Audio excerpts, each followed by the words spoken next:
Hello everyone, good evening.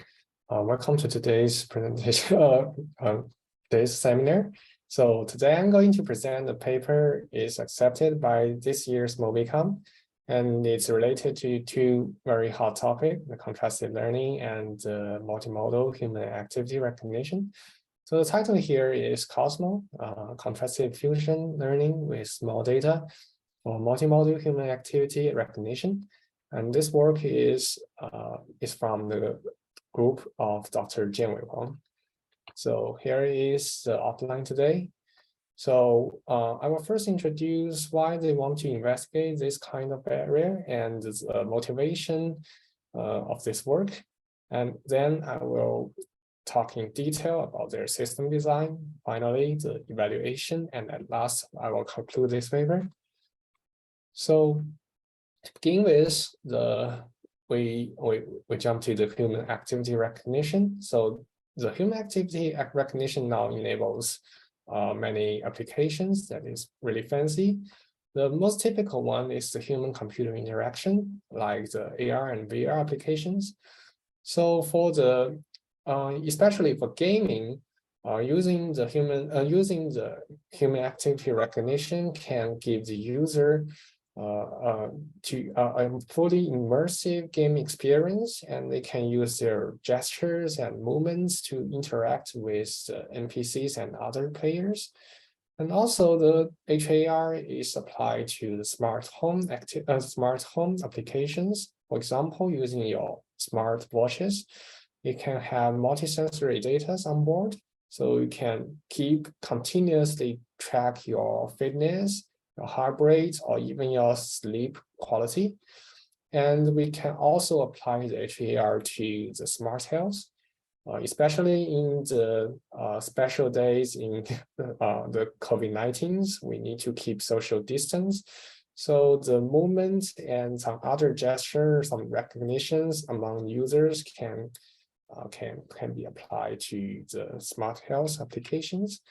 And why the HAR data is so useful, and also to deal with that, it can be very complex, dynamic, and multimodal. So what does it mean? The complex means the HAR data, as you can see, is very noisy because it includes not only the gesture and human movement data, it can also reflect other information irrelevant to that, for example, the biologic features or the human specific informations, and it can also be influenced by the physical environment. For example, if you are using a camera, no matter what kind of downstream task you're expecting, the illumination level will definitely affect the results. And the most important thing is the sensor bias. So even you're using the same, you're watching or observing one thing or specific views. You're using different sensors, or even you're using the same kind of sensors. For example, accelerometer, because of the different manufacturer, they have different frequency response, so it can bring a variation here.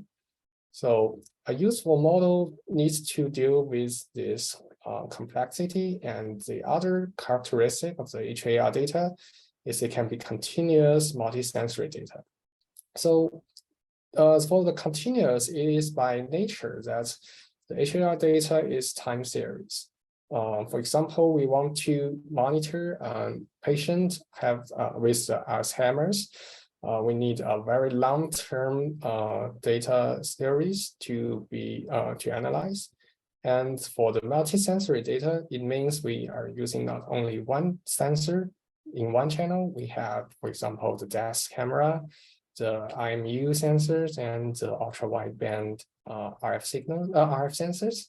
So we always have many channels to observe a single thing. It's just like the human recognize one thing using the smell, the vision, and the hearing. So that is the multimodal. Also, we can make use of HAR data, but we have many challenges. For example, we have the different sensory data.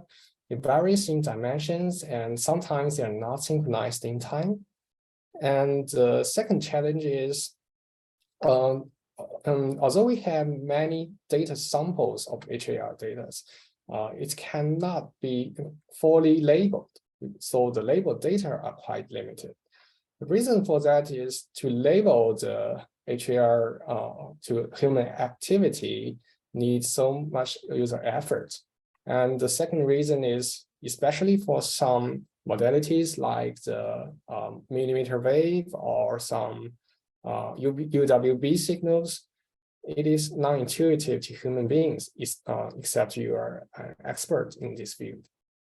And the third challenge is the privacy concerns, because just like I said, the HAR data may contain the human identity information. The people will definitely not want to share their own HAR data with the other user or easily upload them to the cloud. And at last, for the same reason, we cannot have a unified or one model effective for all the users because the HAR data is highly personalized. So we need to use a user customized classifier to train a model with high accuracy. So this challenge actually hints us direction to investigate in this problem.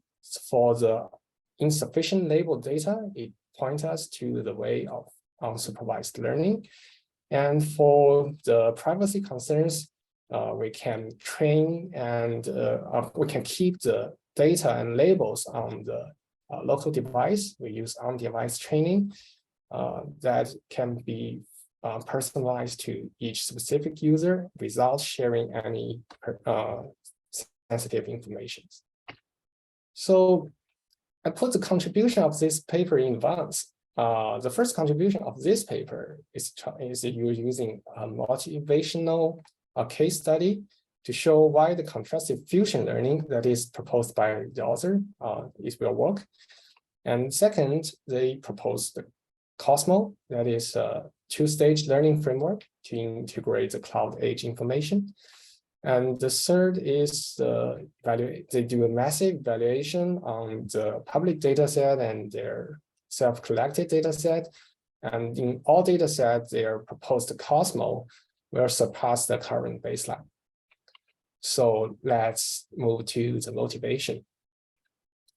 We first talk about the current methods.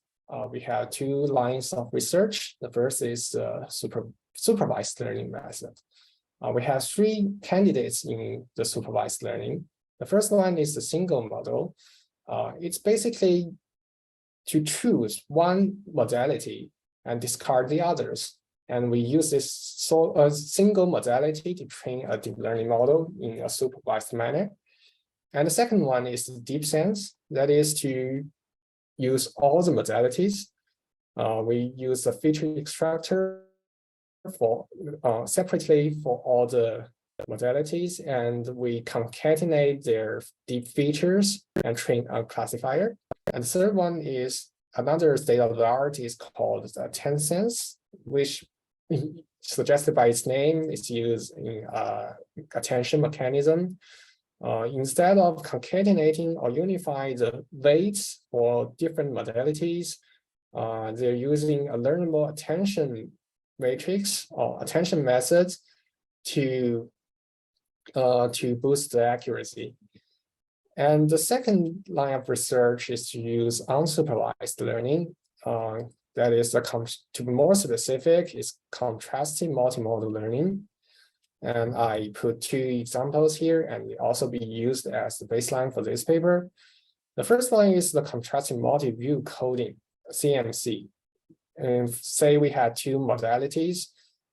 We train two different feature encoders and bring them from two different input space to one latent space.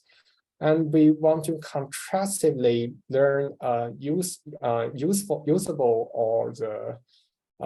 or reasonable representation in the latent space, and use in the latent space to train both the feature extractors in 2 or more modalities. They're using the same view to construct the positive pairs or positive tuples, and using different views to construct the negative pairs. So they can use the contrastive laws to bring together the same view and push away the different views. So that is the CMC. And the second method is the contrastive predictive coding, CPC. So first we have unlabeled sensor data. You can have 3 channels in this example. And we can first chop the time series into windows. And in one window, we will use the first few data samples to train data encoder and another autoregression network. We want to use this information from the previous samples to predict the feature embeddings for the future data sample from the future data samples in the same window, and to use the contrastive loss, the positive pairs is to use the data points or data samples in the same window, and for the negative pairs, you're using it from different windows, so they do not have the relations or the embeddings. Predicted embeddings and the real embeddings have no relationship, so they will be pushed together by the contrastive loss.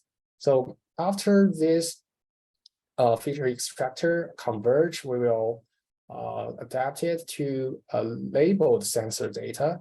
We will actually freeze all the parameters in the encoder and autoregulator to fine-tune on this labeled data set. So we will have a reasonable feature extraction and train a new classification layer. It can potentially increase the HAR accuracy. So that is the state of the art for the contrastive multimodal learning. And the motivation actually for this paper comes from the supervised learning. So they made 2 observations. The first observation is the consistent and complementary information from the multisensory data. So what is the consistency? So this consistency means, for example, they do a very easy experiment, very simple one. They use the deep sense, the 1 supervised learning, and 10 sense, the 2nd supervised learning methods to train a human activity recognition task. And you can see the red and yellow dots represent the features from accelerometer and gyroscope in TSNE visualization. And the D here represents the cosine similarity. You can see even the state of the art, the accelerometer and gyroscope features are highly correlated. So it means they have something shared. Maybe shared, like they share the semantic information. So that is called the consistency among 2 different modalities. By exploiting this kind of information, actually makes the model robust because it can filter out the different noise sources, even in different channels. So it is called consistent information. And what is the complementary information? They do another simple experiment to show that. They use the single model to train on the accelerometer data in the green bar and the gyroscope data in the orange bar. And you can see for the walk-related classes, the gyroscope will dominate, but for the other classes, the accelerometer wins. So we can say it in other way that accelerometer and gyroscope, each sensor or each modality have its own strengths and drawback. So they have some complementary information. If we want to exploit some more useful features or on some specific tasks, this kind of information is useful. And we have another observation, which is even more straightforward. That is, if we have very limited number of labeled samples, the supervised learning accuracy will drop significantly. You can see even you're using single models on centimeter gyroscope or the state of the art, when the number of data labeled samples drop to 200, they suddenly become unusable. So it is because of the lack of labeled data. Okay, quick question. The deep sense and 10 sense is there are two algorithms or there are another two sensors? Two algorithms. Okay. They are two feature fusion methods. The deep sense concatenate all the features, and a 10 sense will use attention to balance all the sensory features. That's the two algorithm you explained in previous slides, right? Yeah. Oh, okay. Yeah. Okay. So to summarize, the consistent information from different modalities will make the fusion more robust noise, and the complementary information will exploit more useful features from stronger sensors. And if we have very limited data, it will hurt. But we will keep it in mind that to learn the consistent and complementary information may be possibly without training on the full label data set. So that's why they adapted to contrastive learning. So let's see the system design. We first have a glance at the application scenarios. As you can see from this figure, the cloud, we only have unlabeled data, but because it's shared by all its users, the data samples are rich. So because they are all multi-model data, they want to fuse this data using contrastive fusion learning or using contrastive laws without label, but to train the feature extractor and make them to be reasonable. Once the feature extractor is converged, we want to download this global or the public model from the cloud server to a single user. And on the user side, we only have limited label data. This data may come from the user interaction with the smart devices, and it also has many modalities such as millimeter wave, smartwatch, and desk camera. They will fine-tune some parameters on the edge node and to boost the accuracy specifically for this user. So a quick summary. So the server will have large size unlabeled data, and the user will have limited labeled data. The system architecture is shown in this page. And just like I said, the contrastive fusion learning will be trained on a large size of unlabeled data on the cloud server. It basically consists of a feature extractor, several projection network, and a feature-based feature augmentation, which will make it suitable for contrastive learning. And at the user side will become the stage 2. The stage 2 is the iteration fusion learning. So we begin with a downloaded feature extractor or feature encoder from the public model. And then based on user-specific labeled data set, they will train an attention-based classifier, which consists of an attention module and a multi-layer perception as a classifier. Using this supervised learning method to train a new classifier and iteratively update the feature encoders.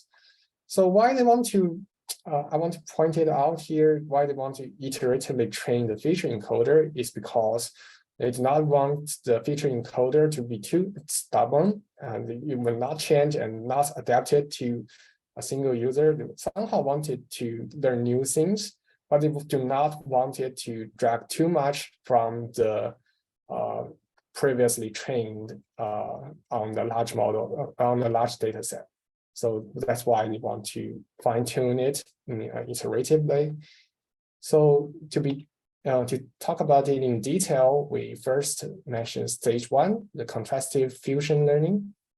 So the key insight on this stage is to use a randomized feature fusion to force a consistent representation among modalities. So just like I said, we have a feature encoders. At the output of this feature encoder, it's denoted as the ZJI.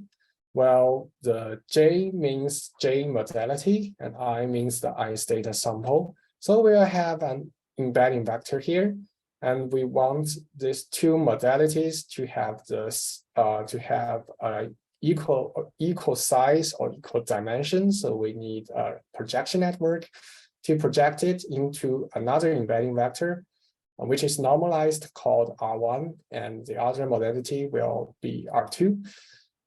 We all know that for contrastive learning, we all have the data augmentation process. So the data augmentation here, for example, we have an anchor, anchor point here. We weight the two embedding vectors to generate a fused embedding vector. We apply a random weight here. The first modality is 0.3 and the second one is 0.7. So we can generate the positive pairs by using any other weights vectors to these two modalities from the single data point. For example, we can have 0.2 and 0.8, 0.6 and 0.4. You can decide the range or the diversion between two modalities. To be most extreme, you can only choose one modality, that is 1 here, and this one will be 0.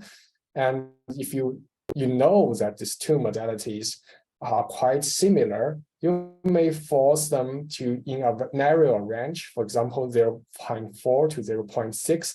You can only choose the random weight inside this range to make them closer. That depends on the human knowledge. So in this way, we can build many positive pairs for the data augmentation. And using the same methods, if we are choosing another data point by using this specific fusion learning augmentation methods, we will have many negative data points, so for us to contrast. Here is the equation here. The VKI is the augmented feature vector. As I said, it can be, it is generated by applying randomized weights. And this here, L is the contrastive loss, is nothing different from other contrastive learning paper. So we get our augmented features of positive sample, negative sample, and we use the contrastive loss to update the feature encoder, and also claims that this kind of training will force the feature encoder to learn to representation regardless of the fusion weight. So that is exactly the consistent information mentioned previously. So that is some semantic thing shared by two different modalities. So that is basically what they are doing at stage 1. And at stage 2, it's iterative fusion learning. So it's nothing but a fine-tuning process. The key insight at this stage is they are using a tension-guided fusion module, and also integrated with a quality score, and I will talk about it later. And they will fine-tune the local label dataset. So we can see the data quality is some information from the public or from the cloud server. If the user will get this information and also download the model from the trained feature extractor. So we'll have a trained feature encoders at this stage, but we discard the projection and the contrastive learning network because they are also unsupervised learning. We only use the attention-based classifier and train it in a supervised manner using only the limited labeled data. So the first step is to fuse the feature in personalized way. So they actually have two directions. The first one is to use attention. So as many other attention papers, you have QKV vectors. So in this paper, they also use one layer of a 10H function to get the μj, that is for the J modality here, and use this μj vector to do inner product with other modalities and use a softmax function to get a normalized weight beta here. So for each modality from modality 1 to n, you will have a weight, and their sum will equals to 1. So that is based on the attention mechanism. The question is, to train the attention mechanism, we know it's powerful, but sometimes the local data samples can be so insufficient. It may not always give us a good result. So apart from the attention, they need to aid it by a second factor called the quality factor. The quality factor is actually generated by the cloud server on during their training process. It uses the clusterability, that is the HKJ here. What does it mean? It means for one modality, even when we do not know the label, we can somehow know the feature vectors, how they are concentrated. So if they are concentrated well, we will have a higher Hawkins statistic. So that's why it's an H here. So we definitely want more weights on a well-concentrated feature of modalities. So it's on the denominator. And on the denominator, it will be Cj. This Cj here means the class difference. So this is actually a very empirical thing. For example, it's on the local data. We feed them with the new user personalized data. We know that the ground truth of the ground truth number of classes, for example, is 7, and we do see 6 cluster without knowing the labels. We will say the Cj here equals to 1, so it means it's actually pretty well. So it is on the denominator. If the difference is big, it means the cluster is inconsistent with the ground truth classes, number of classes. So this one is actually factorized in this way. It's QJ means another quality factor based on some empirical or some other statistics. And finally, to make it a fusion weight, it needs to be normalized in this way. So the last step here is to balance these two different protocols. They introduce another hyperparameter lambda here. So it's a convex combination between the only use attention mechanism and only use quality, the data quality. So we'll finally get another weights beta j here, and we will apply these weights to the extracted features. For some very close or very related modalities, these modalities will be added together. So it's just a weighted sum.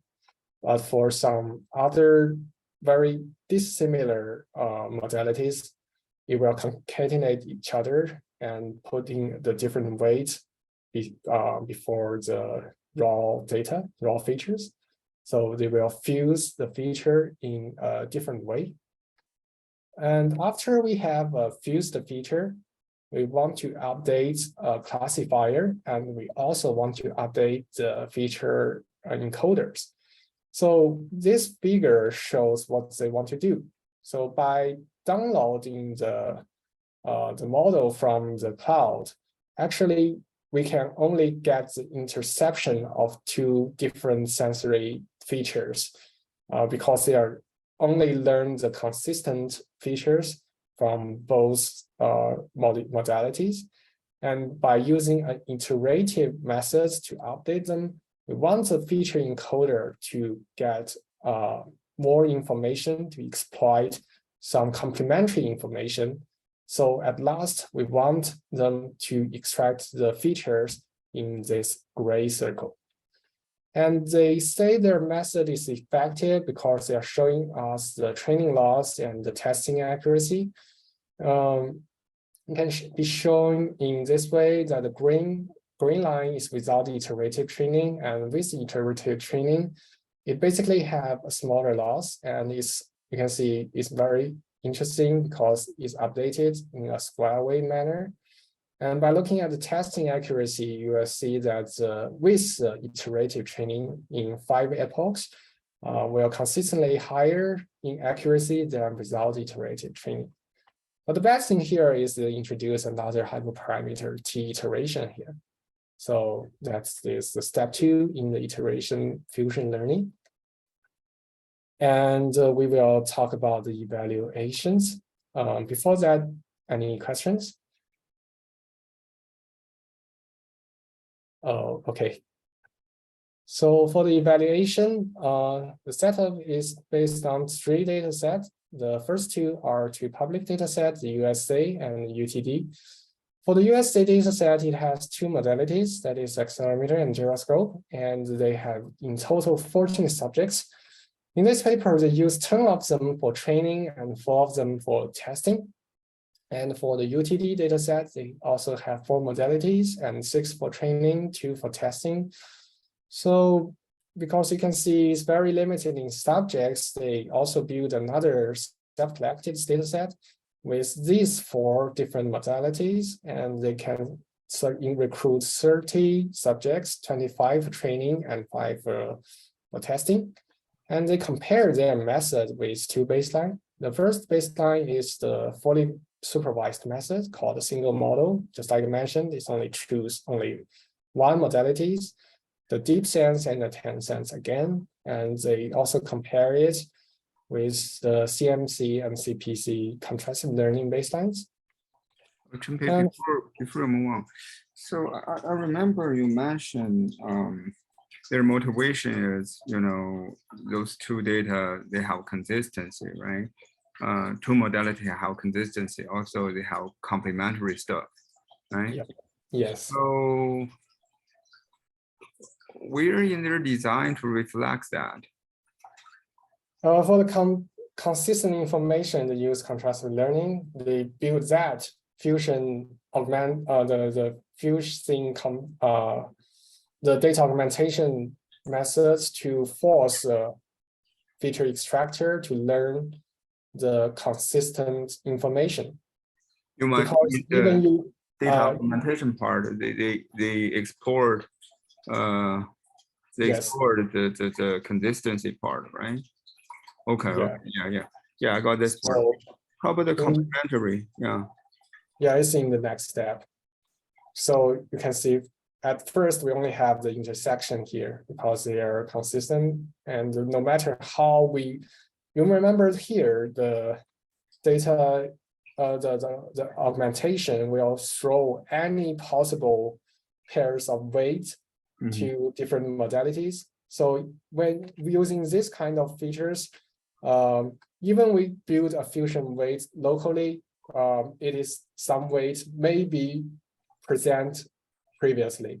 So no matter how I choose the weight using the old feature encoder, they must concentrate onto a point on this latent space.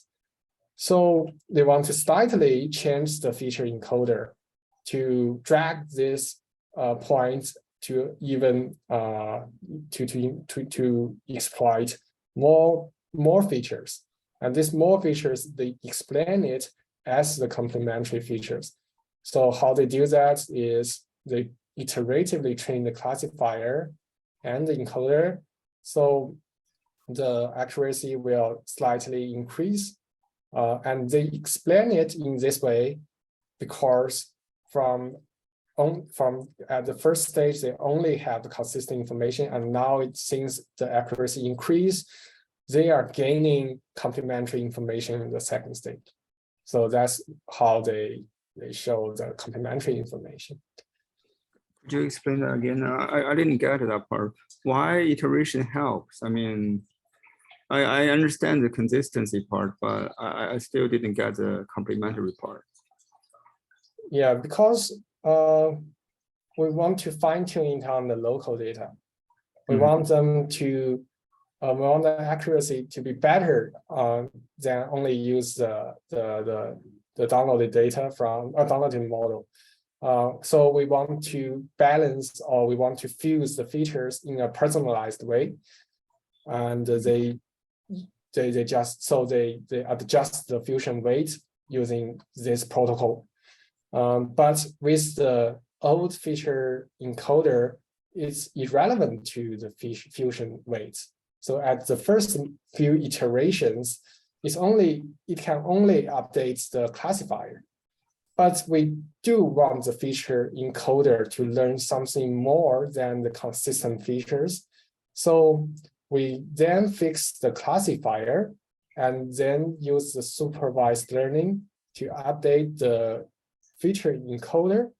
So they can slightly drag the vision of the feature encoder from only consistent features to some more features, and to allow user specific or allow a learned fusion weight in the second stage.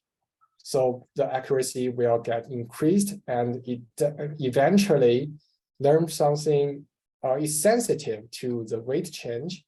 So the author claims that this change can be explained as they are learning the complementary information other than only look at the consistent features. Okay. So, yeah. Could you go to previous one, the balance one? okay. The attention part is from the local labeled data, right? Right. The QM is from the cloud server, right? So for each iteration, I understand, if you introduce these things into there, it helps you to say explore more space just than the intersection space, right? Because you introduce another attention part, right? So my following up question is, so are you going to change the lambda over iterations, or you keep the same lambda over iterations? Actually, I remember the author mentioned the lambda is chosen based on how many data you have. So I recognize it as a hyperparameter, but I'm not sure whether or not it's changed over iterations. If it changes, it should be a learnable thing, but I don't think so. Yeah, I got it. Yeah. You don't change that, okay. But is there any kind of say, I don't know, for example, for a fixed lambda, right? Is there something like the convergence space so could you go to the next page? Right. Say the gray circle here cannot be further enlarged. Say, for example, here you choose the 5 epochs, right? But say 100 epochs, 200 epochs. Is that going to help to enlarge the gray area, or is there is a bar, for example, say the 10 epochs or 20 epochs? I mean, they're based on the increase of the gray area stops. I think it needs to be carefully chosen, because they do mention that the consistent features is helpful. They do not want to ignore the consistent feature. They just want to exploit more things, but they definitely don't want the model to forget the the consistent features learned by a large amount of data. They just want to slightly improve. Let me refine my question. My question is, by increasing the iteration number, right? Is that, I think it's going to help to enlarge the consistent feature area, right? Based on what you said. But is there an optimal iteration number? Say beyond this number, the consistent feature area will not increase. Basically, stop there. It's fixed. You mean the criteria of choosing this T iteration? Actually, yeah, exactly. Because they just show 5 iterations, right? I want to know, okay, what happens for 10 iterations, 20 iterations or more. So that's the reason why I ask for a fixed lambda. Is there any kind of a convergence stage for this kind of iteration numbers? Okay, we need to refer to their paper. Actually, they did some experiments when choosing different parameters, and they show the results can be different in their discussion sections. But they do mention that for a fixed lambda, probably there's an optimal iteration number exists. I mean, even you further doing more iteration, the performance cannot increase, right? Something like that. Yeah, I believe so, because we always report the good results instead of randomly choose one, right? Yeah, because here they introduce a new hyperparameter. I just want to know, it's really a hyperparameter, or say for a fixed lambda, a fixed modality, 2 or 3 modality, there should be an optimal value for this one. Yeah, it's hard to answer that. Yeah, they do that empirically, right? Concept, Yeah. I can understand. All the things you talk about, I can understand. But I just try to figure out, can we quantitatively say, try to determine something? Okay. Yeah.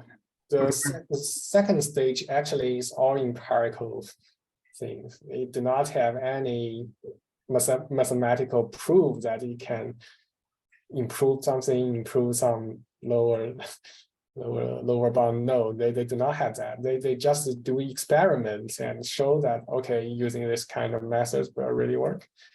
But we do not know how, and they explain it in this way.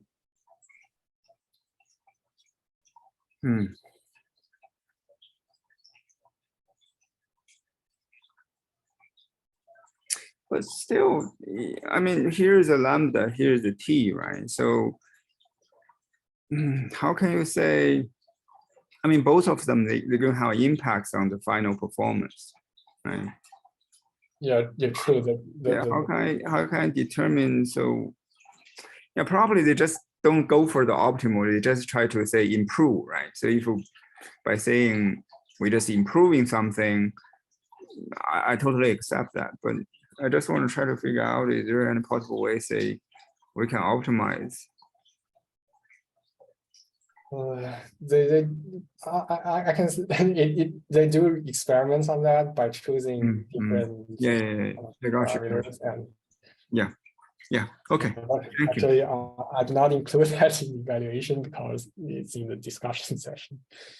Yeah, that's fine. Thank you. So let's move to the main evaluation, the accuracy on the limited label data.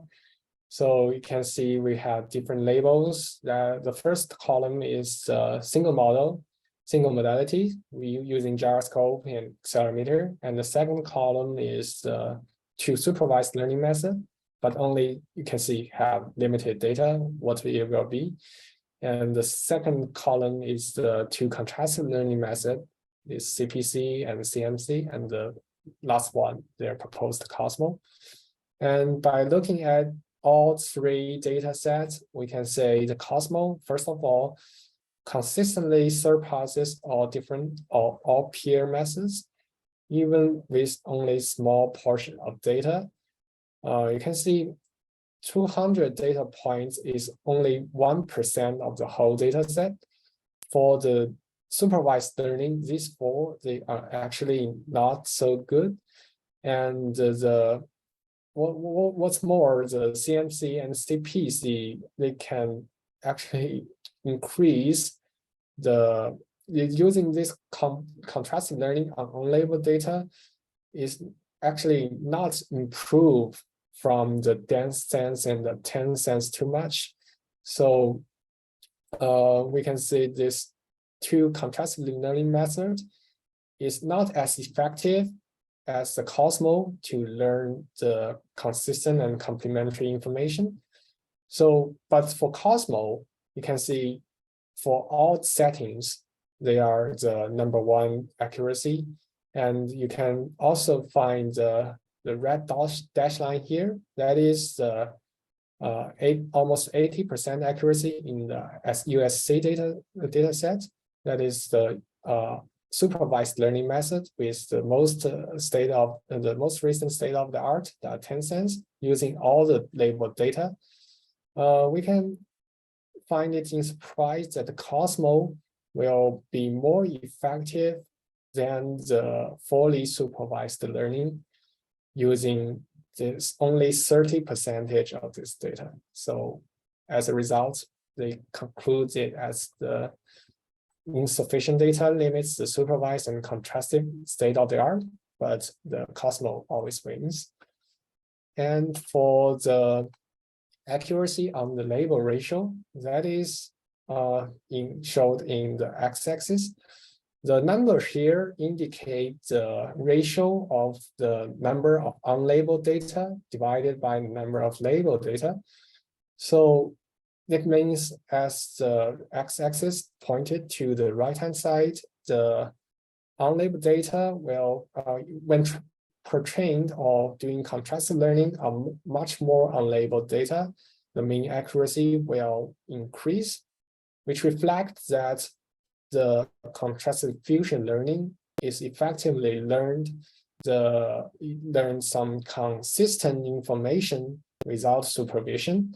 And they also evaluate the accuracy based on the personalization. So the previous experiment, it only evaluates the average accuracy. Here you can among the testing data set. But if we bring it more closely to the real world settings, we only train it on a target user. So for USC data set with only 10% of labeled data, we can see that with a target user, the Cosmo actually works better, which means in the real world settings, the Cosmo can get usable results on the human action recognition tasks. And I, just like I said, omit some experiments, and I only include the system overhead next afterwards. So based on because it uses server client architecture, so we do care about the training and inference overhead on the client side. So for the training overhead, we look at the time and energy. We have a fixed label rate, 1%, 2%, that's pretty small. So for the Cosmos stage 1, it trained on the cloud server. So even it's very time and energy consuming, it doesn't affect your mobile devices. And we compare the Cosmos stage 2, deep sense and 10 sense to supervised learning methods on the user side. So we can see, compared to the fully supervised learning methods, the proposed Cosmo at the user side is most efficient during the training stage. And if we look at the inference stage, when the model is converged, we can see the accuracy for the Cosmo is significantly higher than the deep sense and 10 sense, because again, the data is limited, but you can find the energy and time for the Cosmo and two supervised learning methods are almost equal. So we are using the same cost and get a much more usable model to be applied to our application. So finally, we can draw a conclusion here.